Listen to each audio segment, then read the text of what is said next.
histórico nacional de 1964 a 1982.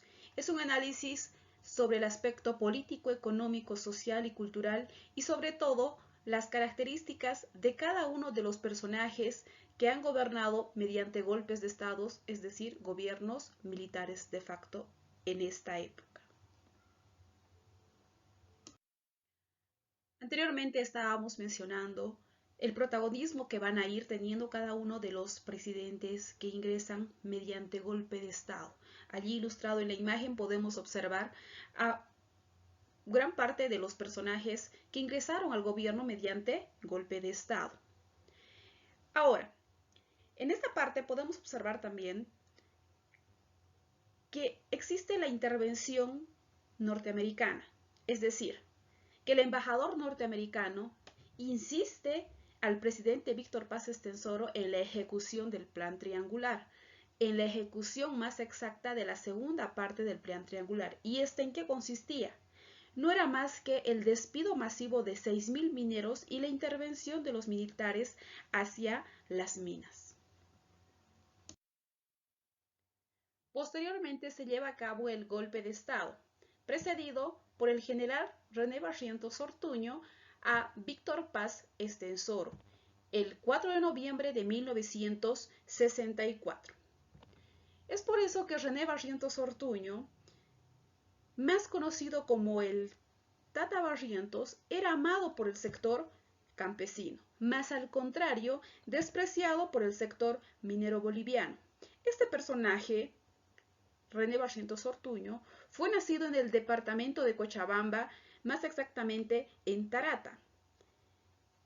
Dominaba el idioma quechua y junto al carisma que lo caracterizaba pudo atraer como aliado al sector campesino. Debido a las dificultades y distanciamiento militar, posteriormente se augura lo que fue el anhelado Pacto Militar Campesino, que se efectuó el mismo año, 1964. Guerrilla de Yancahuazú. Esta comienza con el ingreso de Ernesto Che Guevara a nuestro país. Ingresa a Bolivia el 4 de noviembre de 1966, instalando su campamento en el departamento de Santa Cruz, que tenía como principal objetivo de montar un cuartel general de guerrilleros para operar en los países vecinos. Pues siendo así los países vecinos Perú, Argentina y Brasil, y de ese modo instalar el auténtico foco guerrillero.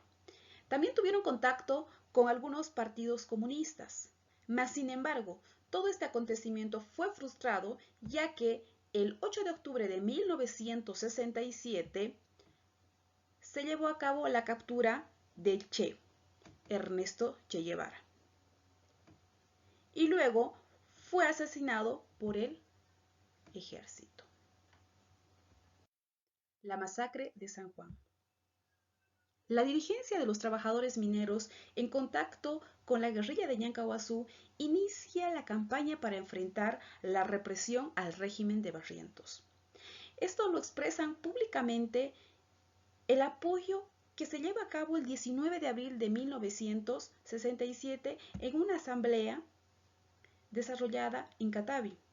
Para concretar dicho ampliado, deciden reunirse en el centro minero del siglo XX, concretamente el 24 de junio, en la noche de San Juan.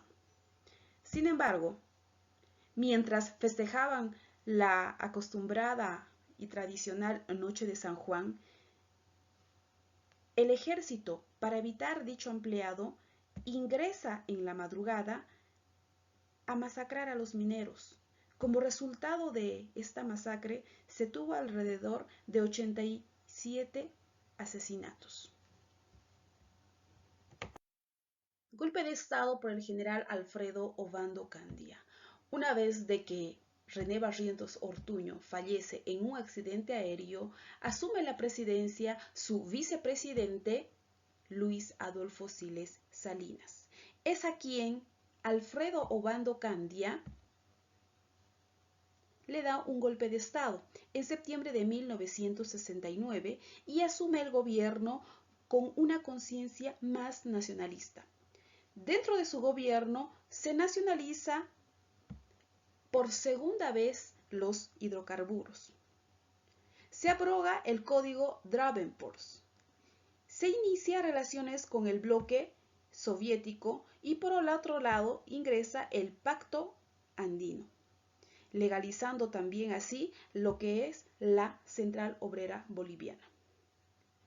Dentro de su gobierno también podemos mencionar que se instauró un grupo de guerrilleros, de jóvenes intelectuales, de alrededor 75 guerrilleros, llamado como la guerrilla de Teoponte, cuyo desenlace termina con un afusilamiento de sus integrantes, esto generado por el general Ovando Candia.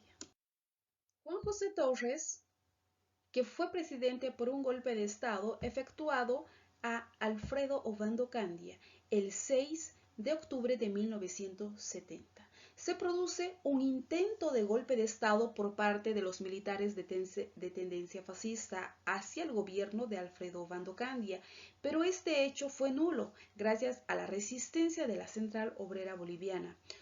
Toda esta situación termina con un contragolpe por el general Juan José Torres. Ahora vamos a observar dentro de la gestión gubernamental implementó ciertas políticas. Dentro de ellas podemos mencionar que decretó la reposición de salarios a mineros.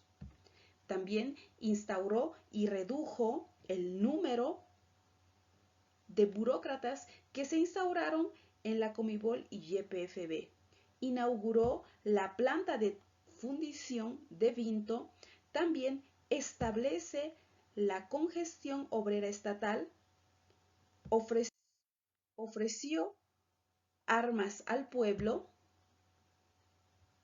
Ordenó la liberación de presos de Ñancahuazú y presos políticos de los dictadores militares y también ordenó la renacionalización de las colas de desmonte de Colquiri, de la mina Matilde y de Corocoro. El general Hugo Banzer Suárez, quien ejecutó el primer intento de golpe de Estado fallido en enero de 1971, se hizo realidad más adelante, exactamente el 21 de agosto, con ayuda de algunos partidos y gobiernos políticos como ser el MNR, la Falange Socialista Boliviana, la agroindustria explotadora y el apoyo de gobiernos como ser Estados Unidos y brasileros. Bajo este gobierno se ejecutó el Plan Cóndor, el cual tenía como objetivo torturar y hacer desaparecer a todo aquel que demostraba oposición a los gobiernos dictatoriales. En 1972 se visualizan grandes cambios económicos, como ser la devaluación del boliviano, triplicando de este modo el valor del dólar. También se lleva a cabo la congelación de los precios agrícolas. Más tarde, el 20 de enero de 1974, se emite un decreto supremo donde se duplica los precios de los productos exportados. Es por eso que en el Valle Alto de Cochabamba entran en una huelga rotunda y se desata la matanza del Valle, exactamente el 29 de enero de 1974. Y por último, dentro de este gobierno se produjo la deuda externa más grande de la historia de nuestro país. Después del gobierno de Hugo Banzer Suárez se tuvo una seguidilla de gobiernos militares, a excepción de Walter Guevara y Lidia Gayler. A continuación vamos a mencionar a cada uno de ellos. El general Juan Pereda Asbun, quien gobernó desde el 21 de julio a noviembre de 1978. Seguidamente tenemos al general David Padilla Adrancibia, quien gobernó desde el 24 de noviembre de 1978 hasta el 8 de agosto de 1979. Seguidamente tenemos a Walter Guevara Arce. Este gobierno duró 3 meses. Es un gobierno que se deslinda de las actividades ilícitas de los gobiernos militares. Seguidamente tenemos al coronel Alberto Natusch Busch, quien duró 16 días la dictadura desde el 1 de noviembre al 15 de noviembre de 1979. Lidia Gayler Tejada, quien gobernó desde el 16 de noviembre de 1979 al 17 de julio de 1980. Y tenemos al general Luis García Meza, quien gobernó desde el 17 de julio de 1980 hasta su renuncia, que fue el 4 de agosto de 1981. Con esto finalizamos a los gobiernos militares.